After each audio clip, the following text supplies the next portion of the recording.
हमारे national party Congress party से श्री अमिताभ दुबे जी आपको 9 साल की जो प्रक्रिया है देश भर में उसके बारे में बताएंगे। कमल भल्ला जी हमारे भर्ती हुए गए थे, मुलाराम जी साहब मंत्री भगवान सिंह जी हमारे मंत्री रहे, विवेक रानी जी रहे, शर्मा जी, अभिनंदन शर्मा जी, साहिल शर्मा जी और ये पीछे जो मेरे साथी जरा अगर आपकी इजाजत हो तो शुरू करें।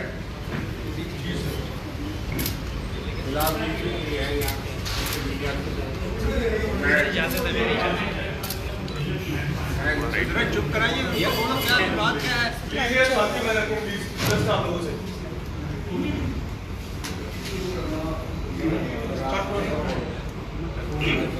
शांति नहीं होती, अब स्टार्ट करो। चलो आप स्टार्ट। दुबे जी आपका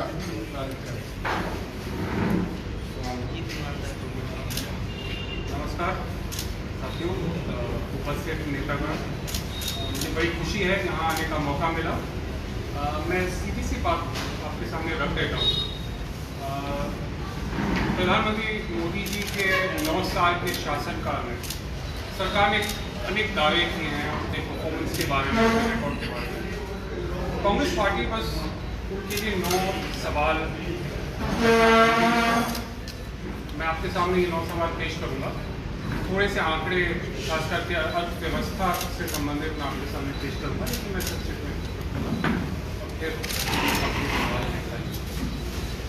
ये हमारी एक 9 साल 9 सवाल डॉक्यूमेंट हमने तैयार किया है। फुल डिटेल्स इसमें हैं, आंकड़े हैं, आप देखिए। पहला सवाल अर्थव्यवस्था से संबंधित। ऐसा क्यों है कि देश में महंगाई और बेरोजगारी आसमान छू रही है?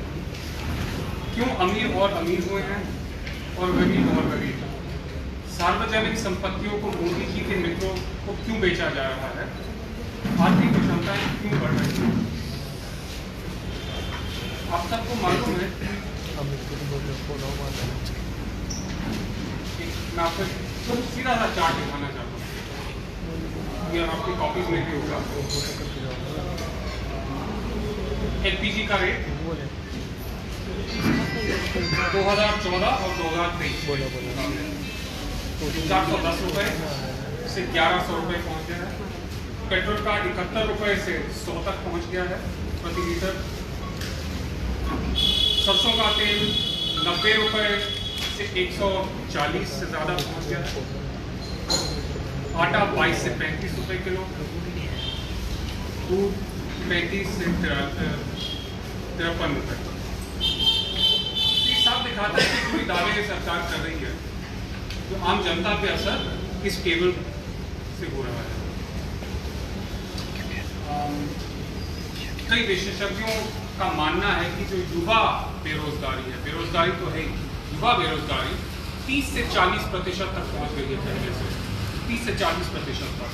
और सबसे ज़्यादा बेरोजगारी उन युवाओं में है जिनकी डिग्रीज हैं। तो एक तरफ आप उनको पढ़ने को कहते हो, कॉलेज जाने को कहते हो, डिग्रीज लेने को कहते हो, दूसरी तरफ कोई रोजगार नहीं देते हो। कुछ दिन पहले डीमोनेटाइजेशन 2.0 की घोषणा हुई थी, 2000 रुपये की नोट, आप सबको पता है। लेकिन पिछली बार डीमोनेटाइजेशन हुआ, नोटबंदी हुआ, उसका क्या असर पड़ा? काला धन पे कोई असर नहीं पड़ा।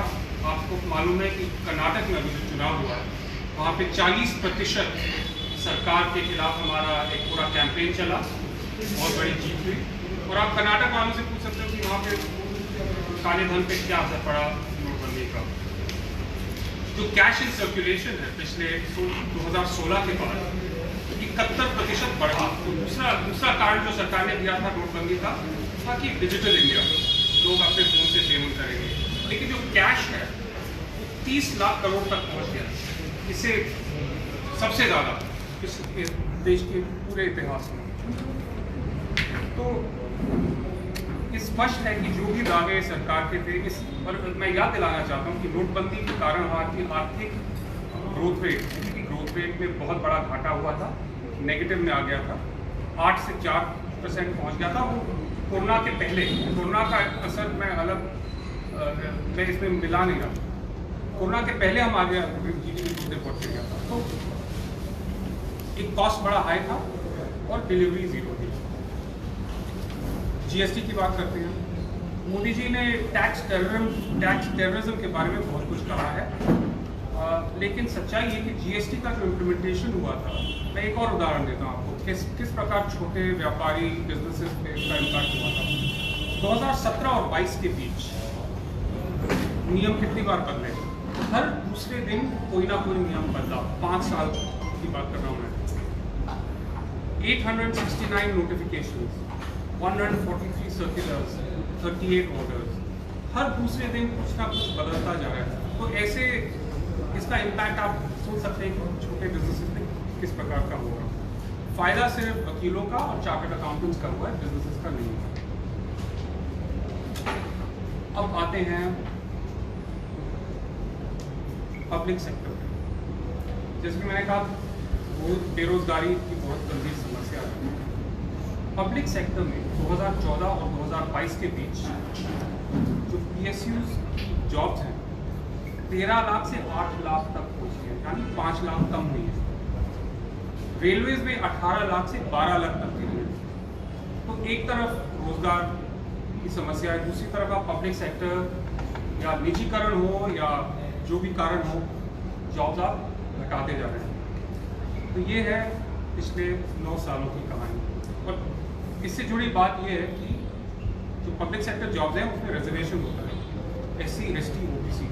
तो जैसी ये जॉब घटती जा रही है उनके लिए भी जो अपॉर्चुनिटीज है कम होती जा रही है।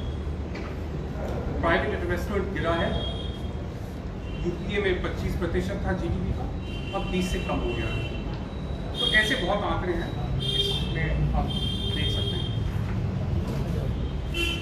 अब आती है किसान की बात। हमारा दूसरा सवाल ये है, ऐसा क्यों है कि पिछले 9 सालों में भी किसान की आय दोगुनी नहीं हुई जैसे कि वादा किया था? काली कृषि कानूनों को रद्द करते समय किसान संगठनों के साथ हुए समझौतों को अभी तक लागू क्यों नहीं किया गया है? MSP की गारंटी क्यों नहीं दी गई है? यहाँ भी मैं बस 1-2 आंकड़े आपके सामने रखता हूँ। आपको याद होगा, दिल्ली में किसान आंदोलन हुआ था, ठंड में 300 दिन किसान वहाँ बैठे रहे, 700 की मृत्यु हुई और अभी भी कोई वादे पूरे नहीं किए गए। ये कीमत उन्होंने चुकाई थी और रिजल्ट आप देख सकते हैं। सरकार ने झूठे वादे किए और उनका कुछ इम्प्लीमेंटेशन नहीं हुआ। तीसरा, भ्रष्टाचार और मित्रवाद। सवाल उठता है, ऐसा क्यों है कि अडानी को फायदा पहुंचाने के लिए LIC और SBI में जमा जनता के खून पसीने की कमाई को दांव पर लगा दिया? भ्रष्टाचार को खत्म करने के बाद, भ्रष्टाचार को खत्म करने की बात करने वाले प्रधानमंत्री इस पर जवाब क्यों नहीं देते कि अडानी की फर्जी कंपनियों में 20,000 करोड़ रुपए कहां से आए? यह सवाल राहुल जी ने उठाया है, पार्टी ने उठाया है। चौथा सवाल उठता है चीन और नेशनल सिक्योरिटी।